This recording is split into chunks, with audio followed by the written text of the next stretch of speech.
must be our goal and our guide. And all that we strive for as a human family, dignity and hope, progress and prosperity, depends on peace. But peace depends on us.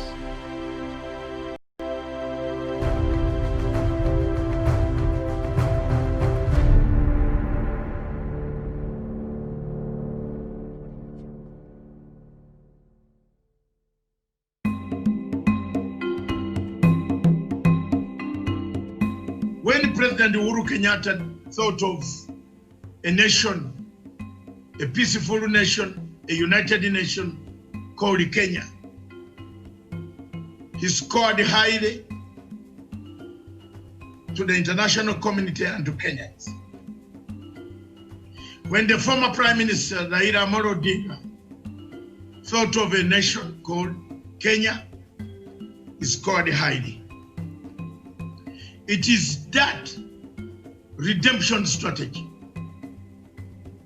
the coming together of opposition and the government, the president and the former opposition leader, or the opposition leader of Kenya, that has made Kenya peaceful, united, working together to date. It is therefore very important for the people of Kenya to realize that the most important thing that every African looks at when talking about Kenya is peace. But what kills Kenya is tribal enclaves, bad elections, bad electoral mechanisms, bad political morals. People lack political morals. People lack good electoral mechanisms. People think of tribes. It is not the poor, it is not the rich, it is not the destiny, it is not the hustler nation. No. Those have been there for many times, for many years. But what has killed the country is that those one key thing, elections.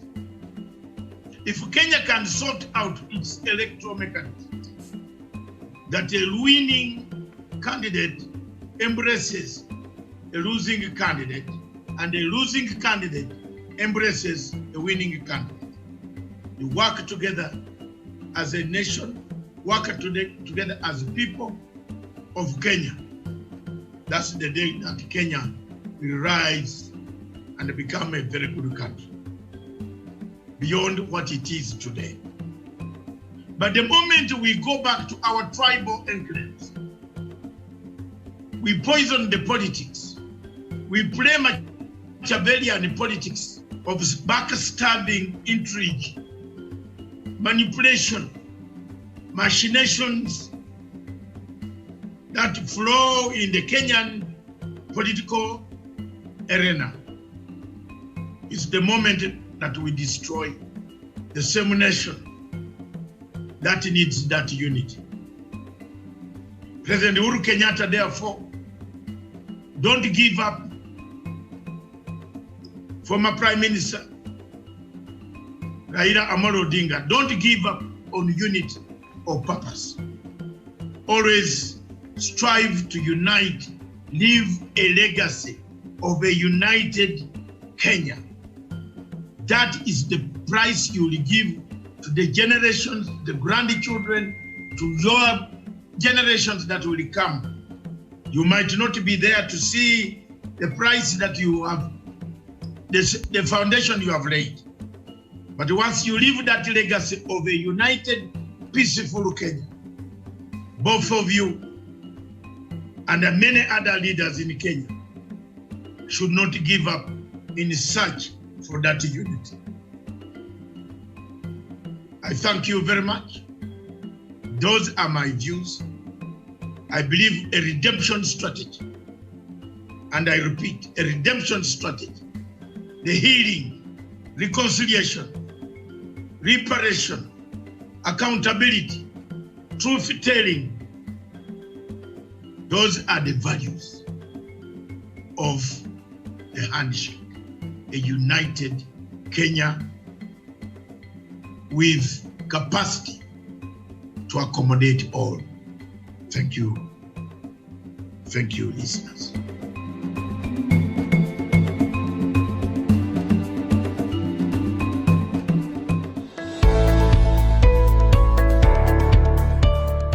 My name is Bishop Dr. John Warari. I come to you to give you hope. 80% of those who have the infection are recovering. So we must not lose hope. Follow the instructions of the Ministry of Health. Simple instructions. 1, we have been told to sanitize, to clean our hands as often as possible. As you wash your hands, do it for about 20 seconds. That one will keep away and destroy the virus that could have been in your hands. It is important for us not to use our hands in greeting each other.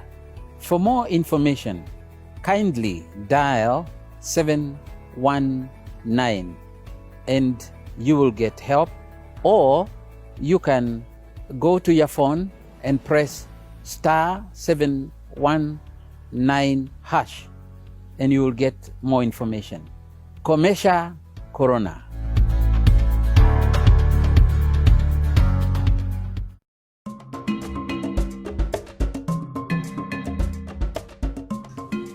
Thank you very much, viewers.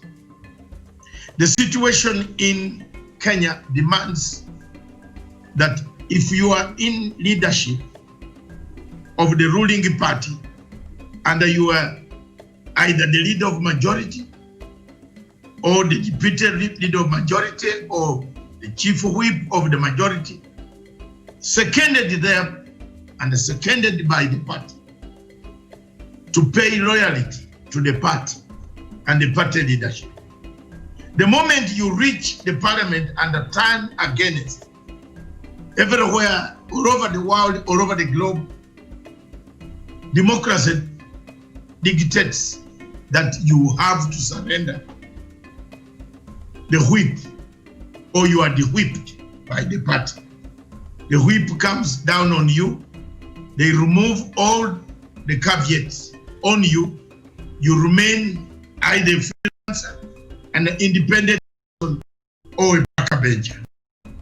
It is important in democracy that Socrates, Aristotle, Plato, and the others put forward these theories. You cannot remain in the party, eat the party, then come back to eat yourself, then eat the leadership and eat the policies of the party. Otherwise, there would be no democracy or multi-party democracy in the world. It is so, therefore, very important for President Uhuru Kenyatta to assert authority of the party using the party organs and instruments under the Constitution of the Republic of Kenya to stop the situation that is dividing the Kenyans. The Kenyans are being divided. Those who don't want the handshake, those who did not want the peace, the peace that Kenyans are enjoying, should say so and pack and a ship. If you don't want the policies of the same party, you can as well resign and declare your interests. But the very fact that you are in leadership and then you begin at the same time in the world, you begin on several occasions to belittle the president, to belittle his policies, to fight against him when he talks about corruption, to make sure that he is laughed at by the entire country, then who are you representing in the Senate or in the Parliament? Time has come for sure parties to address this issue of discipline of their members, and equally let the parties also discipline themselves in a crisis that can come up anytime. Thank you very much. That's our comment of this morning. We want to urge you, President Uhuru Muigai Kenyatta,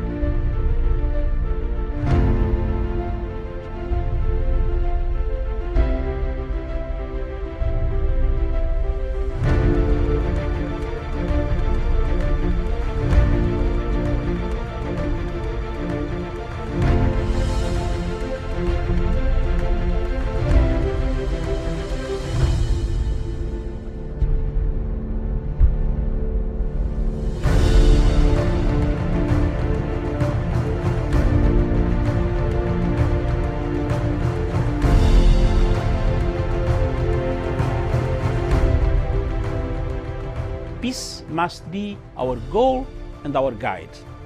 And all that we strive for as a human family, dignity and hope, progress and prosperity, depends on peace. But peace depends on us.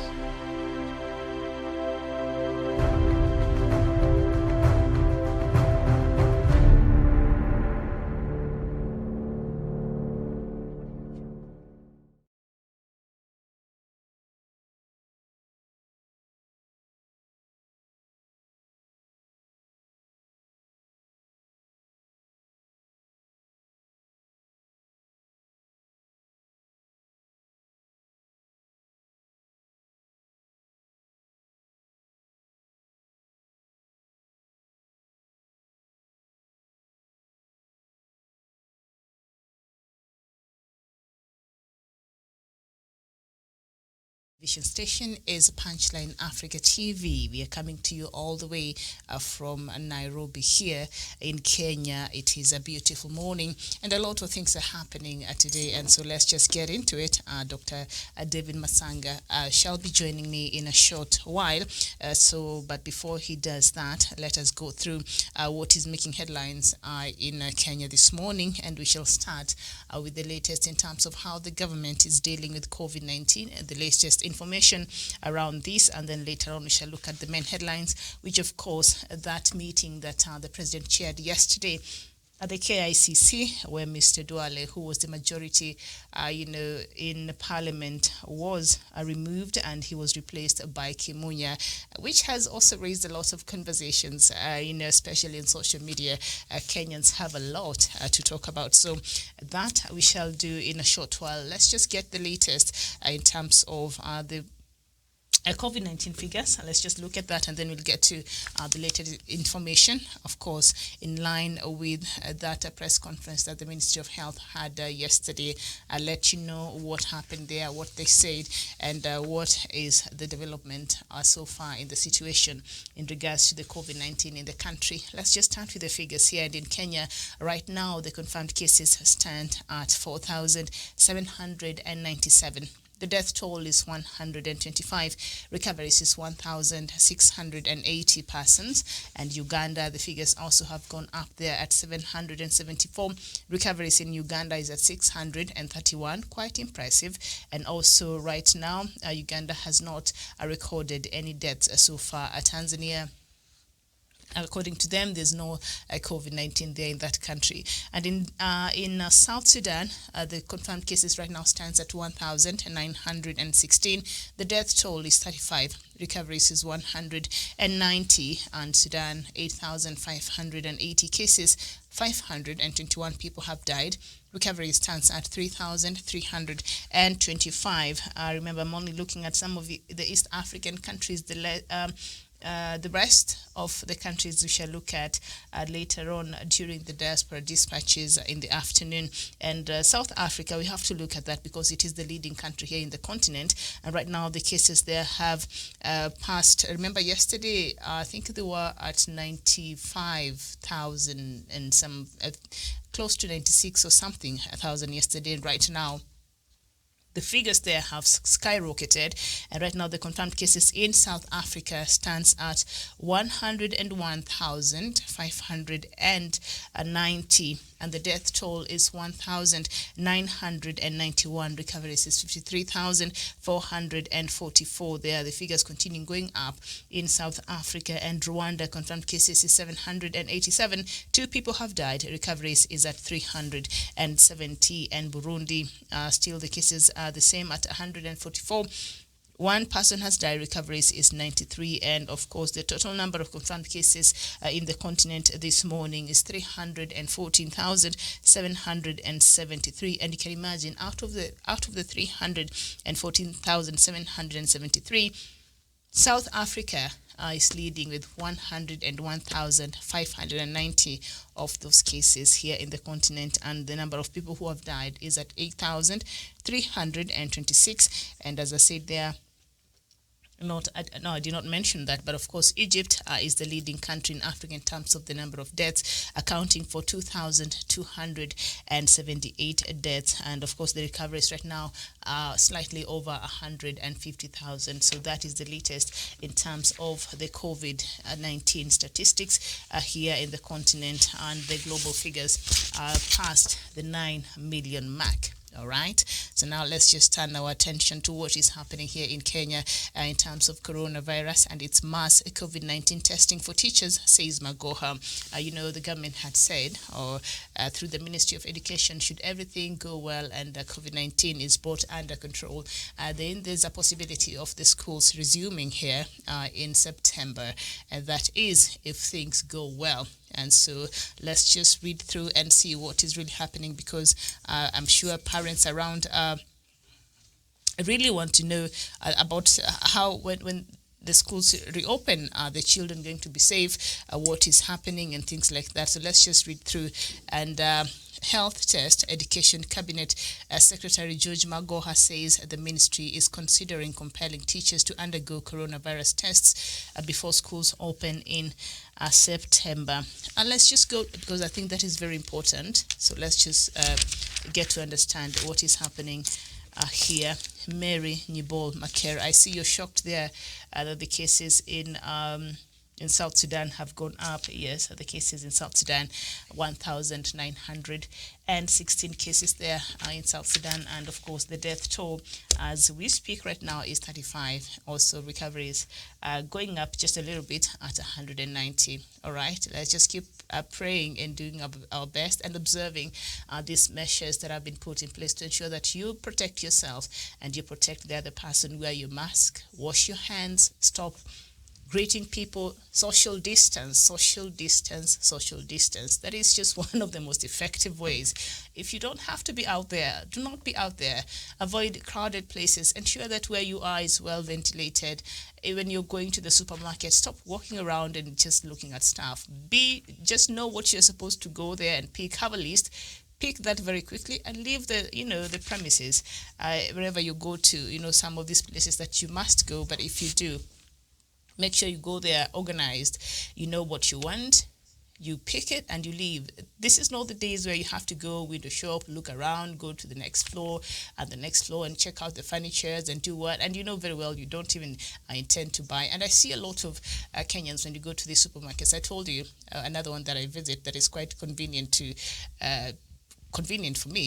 And so you find that people just pick stuff, return, check things, return, I don't know, cross-check, and at the end of the day, some of these people have not even sanitized from the entrance there at the supermarket doors. So it's just some habits that we have to break from, that some people are very careless and they don't understand that by doing that they're risking their own lives and they're risking also other Kenyans' lives and other people's lives. So we have to be very careful wherever we are out there. Let's be our brother's keeper. This is the time for us to be mindful of other people, all right? So let's just go through this. And Kenya has reported, of course, 1,070 cases of COVID-19 in just a week. But the Ministry of Health officials warn that the worst is yet to come since infections are yet to peak. So we are not even at our peak here in Kenya. And in the last 7 days, yesterday was the only day without a triple digit since only 59 tests turned out positive out of 2,354 samples. That is some very good news. Now, the modeling But the ministry had indicated there will be an average of 200 cases a day around August and September when the virus would have reached its peak. It is also at this point that the number of deaths were predicted to be between 160 to 180, and the deaths right now stands at 125 after 2 more patients succumbed, while 1,680 have recovered. Now, Health Minister, Chief Administrative Secretary Massimo Gangi said that due to the surge in numbers, the ministry now wants to incorporate more community-based organizations in the war against the disease. And have we not said this here before? I think about a month ago, and we're here having conversation about the same because right now, where the high cases of coronavirus are being reported is in the informal settlements there, where there's nothing like a social distancing. The spaces there are quite small, and so if one person has contracted COVID-19, the possibilities of them passing it around is quite high because of how the situation is there in terms of the social structures in such places and the housing and the infrastructure around such areas. So now a slum like Kibra has recorded some nearly quarter of the cases here in Nairobi and other places, and so we said this, I think, a month or so ago, and we said perhaps it is time the Ministry of Health, engaged with community health workers. They have been there. Remember, community health workers in this country, especially in such areas, have really helped even when it comes to the fight against HIV and AIDS. HIV and AIDS a couple of years ago was a taboo. You couldn't, when someone could not even, you could not even know someone takes the ARVs, so it was quite a taboo. So the government was very intentional in involving the community health workers to ensure that, awareness is created. And now we see a lot of people go out there and get the medication and they're fine. So in that regard, I wish the government could and stop talking and just take the next step in action, yes, to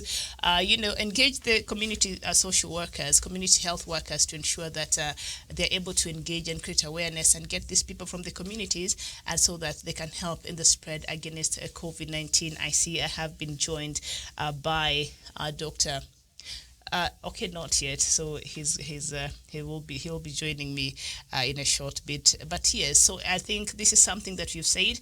I am happy that the government is considering. I don't know why they're still saying it in press conferences. They mentioned it about 2 weeks ago. I was hoping this is something that has been rolled out because we need to move by speed, the same way Kenya moved by speed when we had our first infection in the country, and that helped in curbing the widespread of COVID-19. Because if the government hadn't moved with speed, right now the numbers there will be exponential and it would have been out of control. So the government moved with speed. So in this regard, can they move as well with speed and just go address this matter and see if they can engage, the social workers, the community health workers, to help in creating awareness in the communities, to help in sensitizing these people, to help in ensuring that those who have been sent home for self-isolation, they're actually able, to go through. They're able to ensure that these people are adhering to these measures that have been put in place by the government and through the Ministry of Health there. So I'm happy that Mercy is saying that. But this is something we said, Dr. Mercy Mwangangi there. This is something we said over 1 month ago. If somebody, was listening, this is something that is supposed to be happening right now.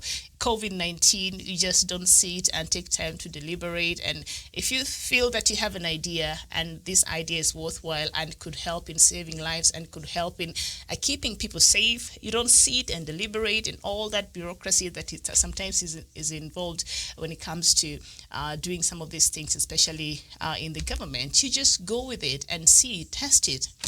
Come back a week later and say, you know what, we tested it, perhaps it's not the most effective ways, but at least you tried. Because the more time you take to implement some of these measures that could be very helpful, the more people get infected, the more out of control this COVID-19 situation might be, especially in those informal settlements. So this is a good,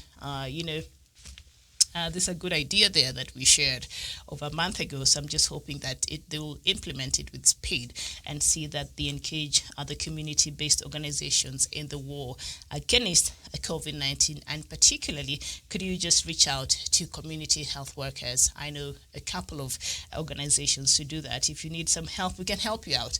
And in this regard, just to call on Kenyans who could be in a position and would want to help in that regard, perhaps, they could get in touch in wherever they could go engage with the local, leadership, the chiefs and the local elders there, and see what even in our part. This is not the time even you wait, for you to get a check or to be, for you to do something, for you to contribute. We all have a responsibility to contribute so that to ensure that we fight and we defeat COVID-19, and then after that, we can go back to our normal lives. So the government is working closely with various community-based groups, which include NGOs, civil society, and other stakeholders to help educate the masses on how to contain the spread of the disease, said Dr. Mwangangi. And now she also said that 59,000 community health workers have been trained. Oh, that's very good. So the government was training these people. I'm happy to hear that. And deployed across 47 counties. So far, the healthcare workers have reached 12 million households. Now, that's excellent. So what are they doing? Let's find out what these health workers are doing in the communities. So 59,000 health workers, community health workers have been trained.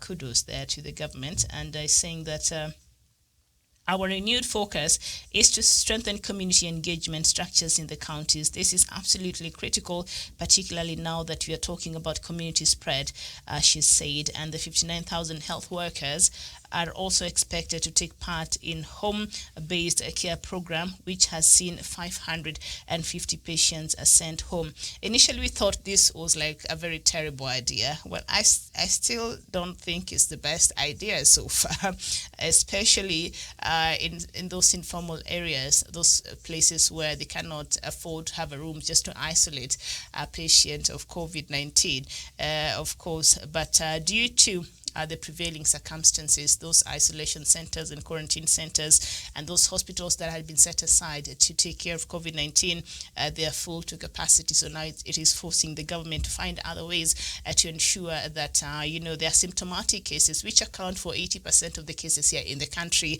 can be taken care of from home. So our worry was initially when the government, shared this idea, we thought, okay, so this is going to be disastrous. But the government seems to have put some safeguards to ensure that even as they send these patients home, they will be done with the utmost care and safety through the help of the community health workers who will be there to help in overseeing the whole process and help out the patients and ensure that they take their temperatures, ensure that they are taking their medication and just monitoring how they're responding to that. So I think that is a good thing there. I'm just hoping Kenyans will not be funny and will cooperate. We sometimes can be a very peculiar people. you would think even the most basic of thing, you'll expect somebody to understand.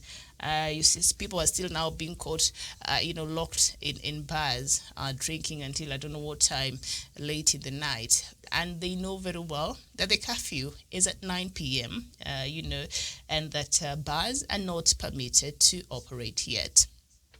So you find that they go there and social distancing is not observed. Once people get drunk, people don't care. They just marry and have a good time, and COVID-19 nobody cares about that. So you see, and yet we are being told here by the Ministry of Health that we've not even reached our peak. And so carelessness and just a bad attitude. And I think Kenyans really, we need to adjust how we operate. C.S. Kagwe, one of his famous quotes when he said, when we continue to operate normally, coronavirus will treat us very abnormally. And Kenyans took this to be a joke, but it is the truth. If we continue living our lives as if everything is okay, it's just peach and butter, that's not what is happening. We are in really, trying times right now, and not just in Kenya, but across the globe. Or perhaps I think a lot of us don't watch the information and the news that is coming from outside. But because if you watched and you saw, the cemeteries there in a country like Brazil, you would be scared to just stay inside your house if you don't have to go out there. And if you're out there, then you will be compelled to ensure that you're safe through wearing the masks and wearing them properly. But I think people, even with all that information and seeing all the way COVID-19 has devastated a lot of our families and friends and people across the globe and countries, I think until it touches us, we really don't get it. We think this is just something of President Uhuru Kenyatta. No, President Uhuru Kenyatta is very safe and sound at State House. Matter of fact, it's very safe. So you and me who have to walk around these streets, we have to ensure that we are safe, all right? Like I said there yesterday, and we've been saying it here before, the government cannot come and tell you now it's time to wash your hands. A police cannot come with a gun over your head. Now it's time for you to wear your mask correct, or to sanitize, or to do things that you're supposed to be doing. We should change our attitude and our response to things that are for our own good, and stop, with this bad attitude and thinking that is just Mutahi Kagwe's problem, or that is just President Uhuru Kenyatta's problem. No, this is our problem. Matter of fact, me and you are more exposed because we have to be out here, and we have to continue with our own lives. You have to come to work, you have to go to your business, and then in the evening you have to go back to your family. So if you're not careful out there, imagine you'll be coming back home exposing your children, exposing your loved ones, exposing your neighbors. And this is not the time for home parties. I've seen that happening a lot, and people sharing even on social media. This is not the time to have birthday parties. This is not the time to have a lot of people at your place. You're risking your own lives. This is not the time for home visits. And Mr. Kagwe, the CS for Health, has said this time and time again. And yet Kenyans, we don't listen. We don't listen at all. So I think that will be our downfall, and that unfortunately will be a driver and a factor towards the increase of COVID-19 cases in the country. So down here, teachers could be forced to undergo coronavirus test ahead of reopening.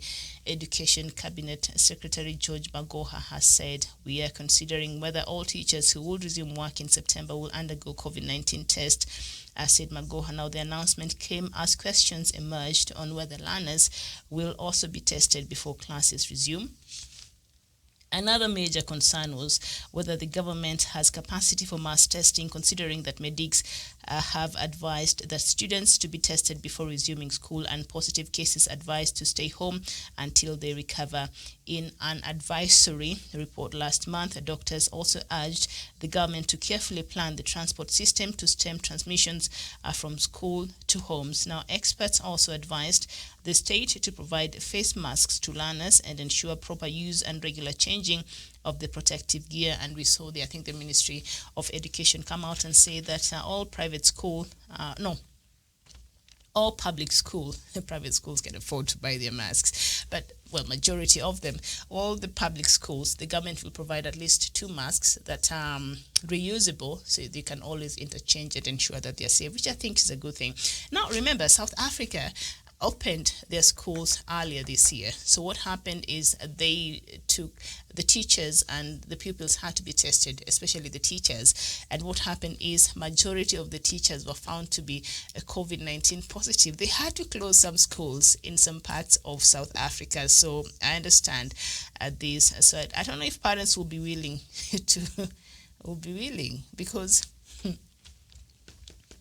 but also that I think is a smart move on the government part, because now we'll find these cases because if your child tests positive for coronavirus, the whole household must be tested and must be quarantined. So I don't know how many parents will be willing to have their children tested, because Kenyans have fear. And you've seen even when a government set up centers for mass testing for free, very few Kenyans stand out. So this move to test the children before they go back to school, I think is very good because now that will ensure mass testing to capacity. All right, This will be good, and we will get the numbers, because I don't know which parts of this country that we don't have many children who are attending school. It's all over. So I think this will be good for the government. This will ensure that we get the right figures. This will ensure that our children are safe, because I would be scared to think that my child will be going to school and I'm not sure about the status of that teacher, and I don't know about the status of their friends who they will play with at lunchtime. They'll eat together. I know they'll be traveling home together in the same bus. I will be scared. So I'll be at ease to know my child is safe. Their classmates or schoolmates are safe, and the teachers and other staff who will be attending to them in school are safe. So I think this is a very good move. And also on the government's part, this will ensure maximum tests, because this will help so much. Kenyans refuse to show up in those free mass testing centers. So this will be the it.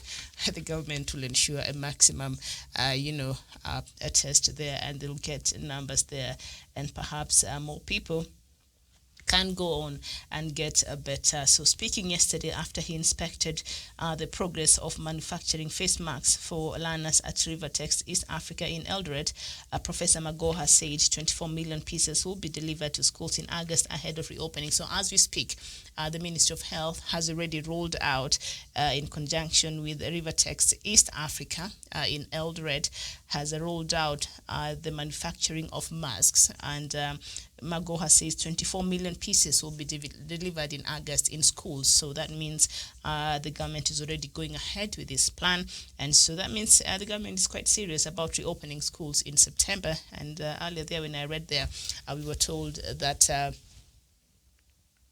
August and September could be the peak of COVID-19 in this country. So the peak, and then perhaps now the curve will start to flatten. I'm not sure. But August and September is still a few weeks away. So let's just wait and see how that will work out. So that is some very good news. But, the testing of teachers and students there and pupils at the government, yes, now I think you'll achieve your mass testing intention, because now they will not have a choice. Parents who are refusing to go get tested, you will not have a choice, all right? So you'll have to go. Your child have to be tested, and the teachers, and if should your child be found to be having COVID-19, and then all of you, that family, you will be quarantined, but also it will be a great opportunity to know before it gets worse, so that you can get the proper treatment that you need. So that is that in regards to the COVID-19 in this country. I'm still waiting for Doctor to join us so that we can look at the rest of the news making headlines here, even as we wait for him to come. Elvis Noso Nyong, thank you so much for joining, and the rest of you keep writing. All right, so we're looking at the situation in Kenya, the latest in terms of COVID-19, and how the government is doing, and what is the latest development. So that is what we were looking at.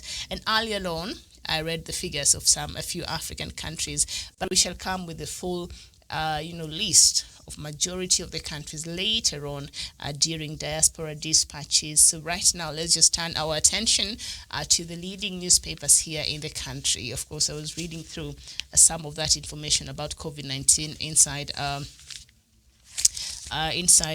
the Standard newspaper. So now let's just get into the politics of it. I don't know why Dr. Matsanga is not here. I really wanted him to be here so that we can have this conversation. So on the front pages of the Standard newspaper, Ruto rejects Uhuru invite to address MPs. All right, so I read this story and I was like, okay, the promise is no longer there. That is quite evident. So the Standard says, no comment. Deputy President declines two invitations by the President and Tuju to speak at the Jubilee Party Parliamentary Group meeting that ousted his key ally, Aden Duale. And can I just say that President Uhuru Kenyatta has mastered the art of chairing the shortest but yet very important meeting in the history of this country. This meeting lasted, 20 minutes, is it? And the other one in State House, I don't know, it's because of the COVID-19 and the fact that people are not even supposed to be congregating in huge numbers. I just don't know. President Uhuru Kenyatta gets there, does the business of the day, and he's out. 20 minutes, I think, was the time this meeting took place. And let me just read through so that we understand, for the sake of our viewers who might not be understanding or who have not heard, because we talked about this yesterday. Now, Deputy President, I'm reading from page 4 of the Standard newspaper, Deputy President William Ruto declined to speak during a Jubilee MPs meeting chaired by President Uhuru Kenyatta yesterday. National Assembly Majority Leader Aden Duale, an ally of the DP, was ousted during the 20-minute meeting at KICC Nairobi. Ruto twice declined invitation by Uhuru and Jubilee Secretary General Raphael Tuju to address the National Assembly Jubilee Coalition Parliamentary Group meeting. Now, sources said the DP was first invited by Tuju, but he waved the latter away. I can imagine, no. And then signaling that he had nothing to say. And when Uhuru finished his address, the party leader asked if his deputy had a comment. Again, the DP declined. Alrighty then. And then moments before, MPs voted by acclamation on their confidence in Duale's leadership, after which the president announced that Kipipiri Member of Parliament Amos Kimunya would take over. The room was tense. He was not in the mood of addressing the meeting. Tuju invited him first to address the MPs, but he declined, saying he had nothing to say. And then when the president was through with his speech, he asked Ruto to say something, but he declined. Surely President Uhuru Kenyatta. He called Ruto to come and speak after him, which I think it's even out of order because the president is the last person to speak in such a meeting. But I think he was just trying to extend some warmth towards his deputy president, and Ruto was not in the mood of receiving such, so he declined also. That speaks volumes, and so because when this misunderstanding started in Jubilee Party, and sometimes the president and his deputy would come out and put up a very brave front, and they will smile and look like they're very happy and they're working together. They would put up a front in front of the rest of the world. And so now I see the DP is no longer willing to play ball, and he's saying, you know what, after all, Aden Duale was a very close ally to him. And after that, DP also tweeted and said, "My brother Aden Duale, you are a great leader. For the last 8 years, you discharged your responsibilities as our party first majority leader with style, precision, passion, and loyalty." And I think that the loyalty part is what got Duale into problems, because President Uhuru Kenyatta, right now is trying to align himself with people he feels shares the same vision as him, who they're thinking the same, and perhaps who could help him achieve his dreams, because, Duale has been perceived is a very close ally to DP Ruto. And so his loyalty towards President Uhuru Kenyatta, is what got him into trouble, was questionable. And so when Ruto says, and loyal, so I guess he means, he was loyal to him, I suppose. And Ruto tweeted yesterday about the Garissa Town MP who became majority leader in 2013. And he continued to say in that tweet, "My friend, when parliamentary history is written, you will have a chapter, mbele iko sawa na Mungu," meaning the future is bright with God. That is what Ruto tweeted yesterday. Okay, that meeting that took place, 20 minutes. Oh, President Uhuru Kenyatta. So all these meetings we've been having all along, where they even stay a whole day, it's been a waste of time. Imagine such an important meeting, 20 minutes, and it was done. President in and out, that's it. 20 minutes, and it was done. So there it is. Also, something else that really we will be following for you, the MP guilty in 297 million Kenya shillings fraud risks losing a seat. Let's just go to page 10 and see Sirisia MP John Waluke is in problem. Let's read that because I think that is very important in the war against corruption in this country. And this maize scandal, last year was quite a huge scandal, not because of the money that was lost also, but because of the number of farmers and Kenyans who tire, who invest so much in their farms, hoping that the government, granaries, their NCBP, will buy their grains, will buy their produce to support, farming, because agriculture is very important and is the backbone of Kenya. And so one of the key pillars, one of the key agendas of President Uhuru Kenyatta is food security. And we cannot be food secure if our farmers are not supported. We cannot be food secure if we have cartels who fleece these hardworking Kenyans. We cannot have food security in this country if we don't take care of our own people who are working hard to ensure that we are fed. So it's important that the government becomes very intentional in supporting our farmers. If President Uhuru Kenyatta should realize one of his key 4 agendas, and that is food security in this country. I've said this before, and I'll repeat it again. In the 21st century, there is no reason why any Kenyan in this country should be going to bed hungry. There is no reason why any part of this country you see those images that are quite disturbing, because if you find people don't have food, there's famine. We already know how our weather pattern is, so we can plan appropriately. And those places in this country that support and produce for the rest of us, the government should be very intentional in the kind of support it is offering our farmers, and it is offering these very hardworking Kenyans. So let's just get into the story, even as Doctor prepares there to join us, and maybe he'll pick from this story. Now, Sirisia Member of Parliament John Waluke risks losing his seat after a court yesterday found him guilty of fraud involving 297 million Kenya shillings in shady maize dealings with National Cereals and Produce Board. Waluke, who was remanded in police custody pending sentencing upon his conviction yesterday by Milimani Anti-Corruption Court Magistrate Elizabeth Juma.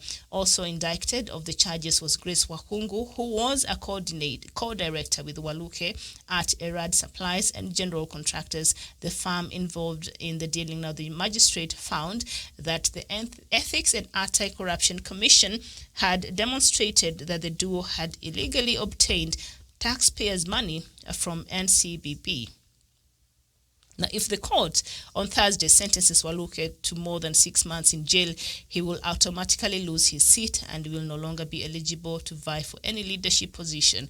And that will be a win for Kenya, I suppose. Doctor, a very good morning to you, and thank you so much for joining us. Let's just start with that story before we get into the politics. Hey, Miriam. Yes. Good morning. Thank you. Good morning. Thank you very much. Thank you very much, viewers, wherever you are in the world. Thank you very much for watching Punchline Africa Television, the only biggest online television in the Eastern Central Africa. We started it 4 years ago. Miriam, great work you've done there. Thank you. Now, hey, if you have started this story with me on Waluke. I was waiting for you. So I was very strategic, just Waluke. waiting. Mm-hmm. This is a man in 2006 and 2007. I don't know why God is not very, very fortunate with me. Or I'm not fortunate. At times, he has kept me alive. Waluke, when he vied against Wetangula in the Sirisia constituency, I printed him the T-shirts and I gave him money to go on a campaign. He's a very great friend of mine. And I don't know why he reached an extent of getting involved in a saga of this nature that can ruin his career forever. I don't think he will. The magistrate tomorrow will be lenient the magistrate could slam more harsh sentence, because it has come at a time, Miriam, when things are really hot. The government is fighting corruption, and it wants, and Waluke has arrived at a point when it is really, you know what? It's painful. That's all I can say now. Very painful. But it teaches us, Miriam, corruption is the monster that has killed Kenya. Corruption. We have been, you and I have been on this thing for all the time. Help the president to fight corruption. People don't want. Now we have reached a point. This morning I wrote very visibly and very straightforward, Mr. President, sweep deeper, go deeper, drain the swamp, go for the ministers. If you look at my 5 a.m. thought, believe me or not, you will know that there's a network right from the budgeting committee. Ichungwa identifies the projects. They send the money to the ministries, especially ministries that are related to someone, linked to someone. The public procurement committee is also linked to the mafia cartels. They identify a ministry. They get the money. The project is announced publicly through the normal channels. Then the media, finally, they come to eat. They come to eat, my dear. Once the treasury releases money to the ministry,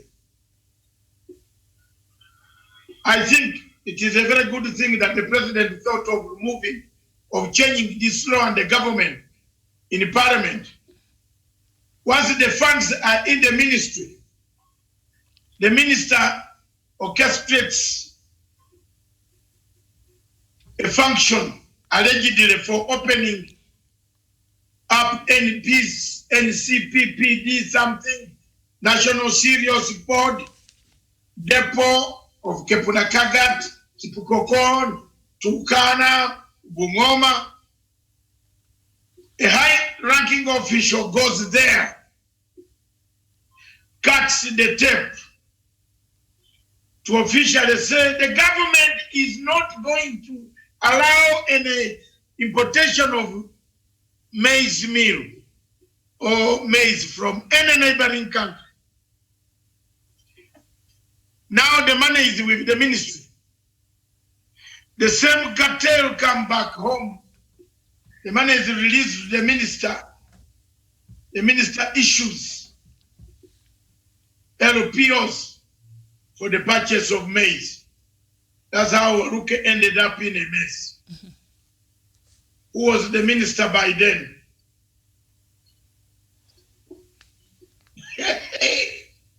Who was the Minister of Agriculture?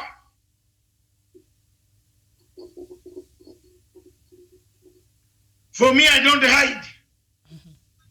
I say the truth. You hate me. God will separate us. In 2013, that is when the case started, yes. Who was the minister? Yes, who was the minister? The Minister of Agriculture by then was who? Miriam, from there, you can now tell me how the mafia network works. Thank you. All right. Okay. Without naming names, let's just say that. Let's leave Kenyans to find out who was the Minister of Agriculture when Waruke got the contract.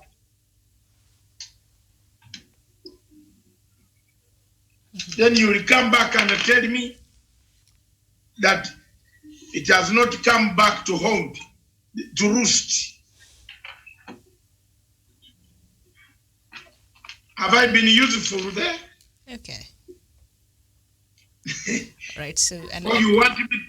I don't know whether you want me to have slept on the right-hand side and I started naming names. You can remind us the name of the Minister of Agriculture then.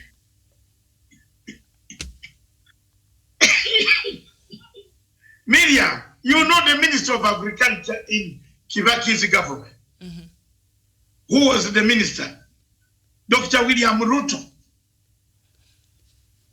So do you need me to maybe to go to civics? No, our viewers might have forgotten. So thank you for reminding. Thank you for So reminding us. The ministry allocated all these things. This Waluke is facing this trial when Jacob Zuma has died. You know, Jacob Zuma died. Mm-hmm. He left. This case had Jacob Zuma, Jacob or whatever. Mm-hmm. Which name starts first, I don't know. Jacob Zuma. Yes. They were all together. But who was the minister issuing the permits, the LPOs? You don't know why Waluke is very stuck to the DP. Very close ally. He never even paid for my t-shirts. He said he will pay $70,000 of 2005. You tell me how much is that of today? Mm-hmm. I am not asking for it, but I'm saying, I told you. You see, all along, people tell lies, but lies reach a point where you are caught. For example, I want to bring one thing today, the medium. Mm-hmm. That's a Cessna plane flying to Dubai.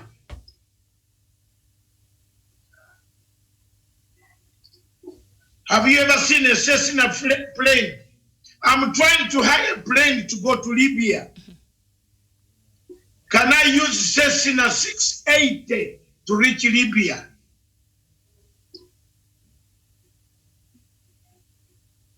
Why do people tell lies in this country? Someone says Raila Odinga used the Cessna plane to fly to Dubai. A Cessna plane 680.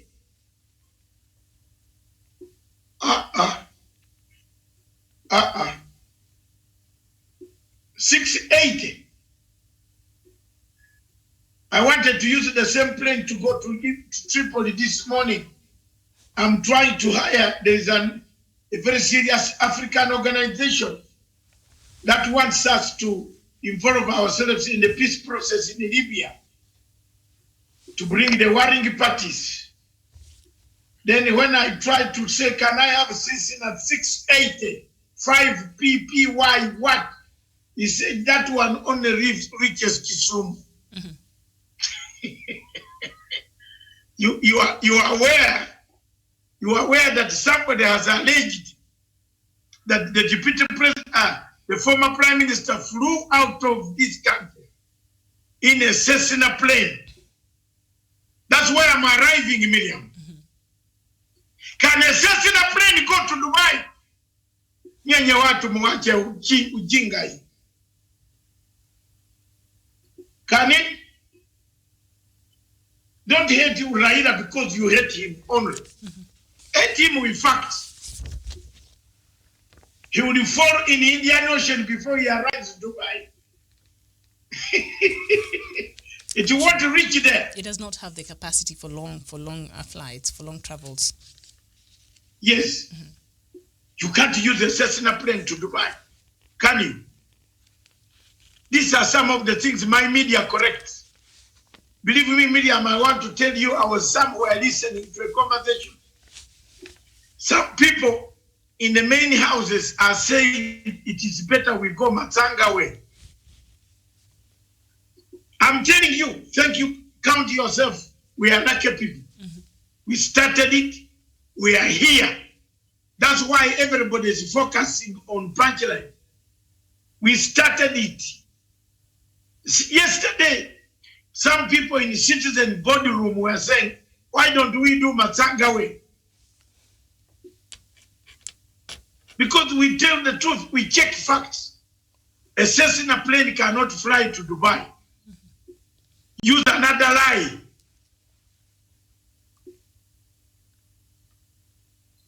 Maybe Raila used it to Kisumu, then from Kisumu, another bigger plane carried him, a jet that can fly non-stop to Dubai.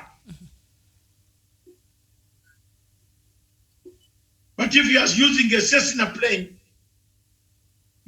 from here to Loichoki, is it? Loitoktok. No, Loichoki, the one in Lodwar. Lokichogyo. Loichokyo, something. When you are going to Sudan, stop, take fuel, then fly again Juba, stop, take fuel, Yes. then somewhere Abyei, take fuel, then Khartoum, take some. Like that, small. You might reach when the conference was finished and delegates have already come back home. So viewers, thank you very much. Miriam, I am in here, ready for anything else again. Yes, I talked about the COVID-19. So, but what I really wanted us to talk about was just your opinion. President Uhuru Kenyatta has perfected the art of holding the shortest yet crucial meetings in this country. 22 minutes or about 20 minutes yesterday, and Duale was gone. This new President Uhuru Kenyatta seems to be a new person now, not the one that was there before. He means business. Yes, when you, Miriam, when you wrap a snake, you pour pilipili in the hole. When it comes out, it bites you in the shortest minute. Seconds. Whoop, 22 seconds, you are gone. Yes.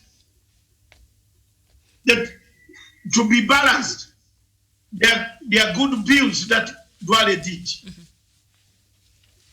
which he brought in Parliament, struggled with opposition. They insulted him. At times he battled with it. He did. But back when he goes out at night, I think he was doing something different, which is not my responsibility. It's the responsibility of the state and the intelligence to find out what he does. Is he really? And the MPs, was he delivering what they wanted? So the knife might have cut based on those facts immediately. All right. Otherwise, for me, he was trying to do something. He was hated in Parliament. He was hated by both. Some people, especially opposition, never liked to see his face. Yes. But he tried. He did his level best to bring up bills. Yeah, but also not to stay too long. These posts must rotate. Must rotate. He stayed for a good, 7 years there?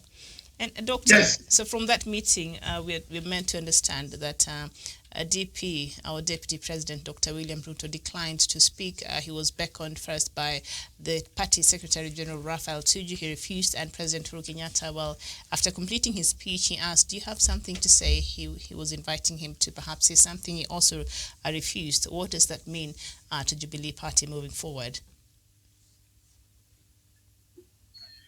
It means quite a lot. It means quite a lot.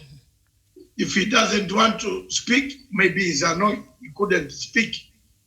But it's not my problem to judge whether maybe the mouth had mumps. I don't know whether it had wounds. Where do you get these ideas? Doctor, you sometimes what you say is out of this world, moms.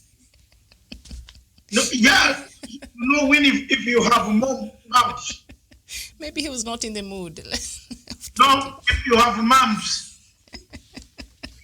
and your ears are painful.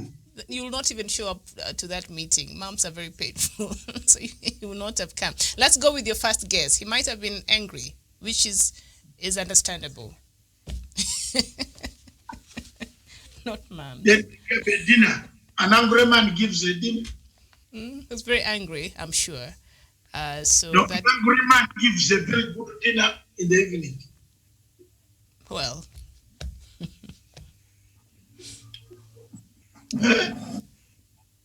Yeah. I'm just asking, Mom. All right. So, an angry man gives a dinner.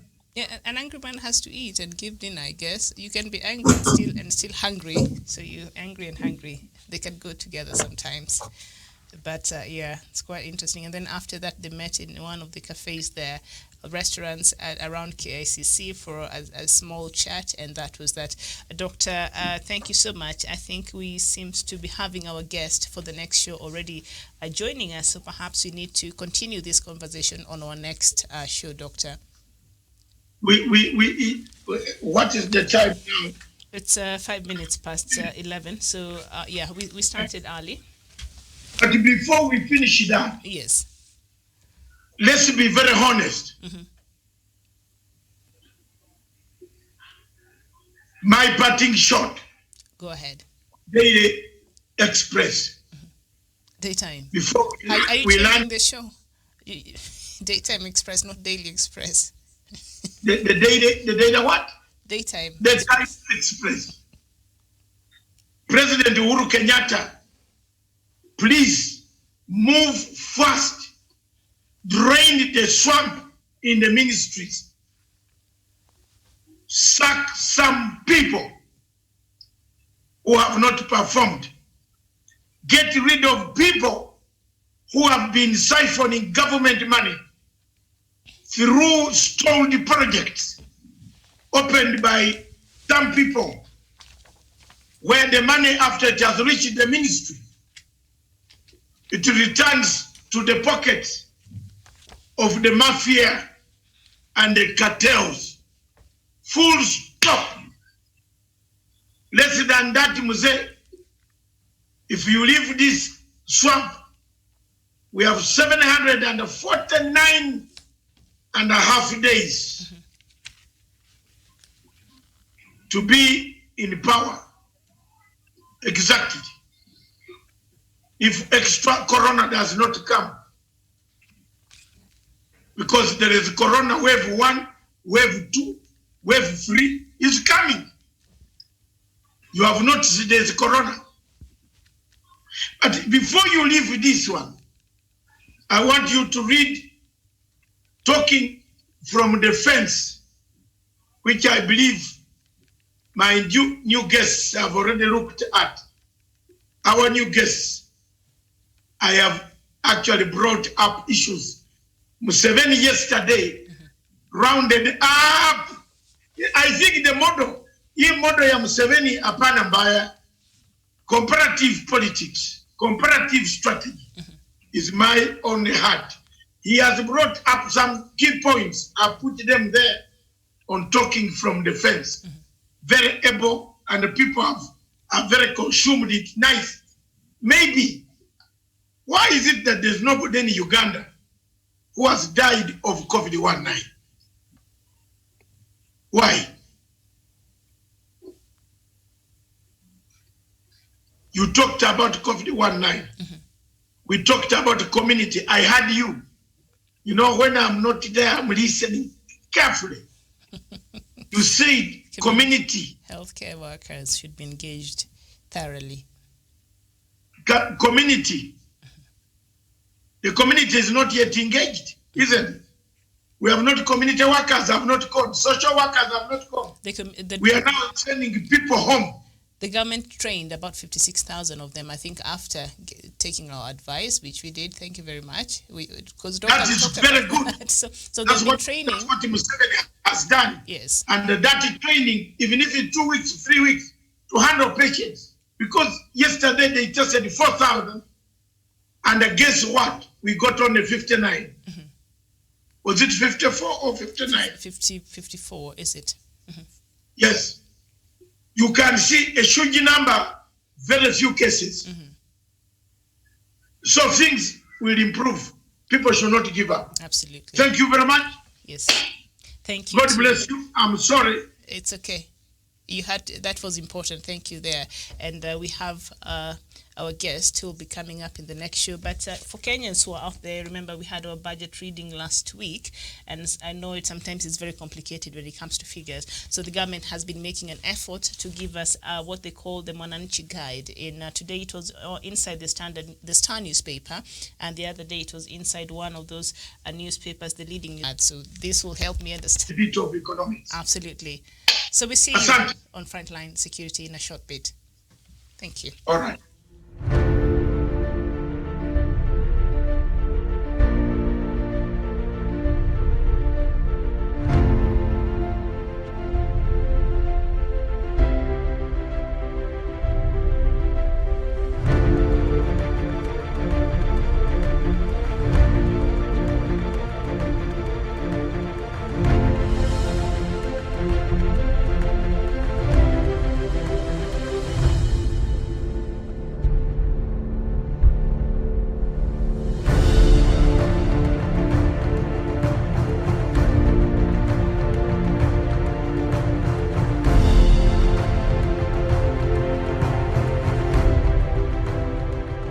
Peace must be our goal and our guide. And all that we strive for as a human family, dignity and hope, progress and prosperity, depends on peace. But peace depends on us.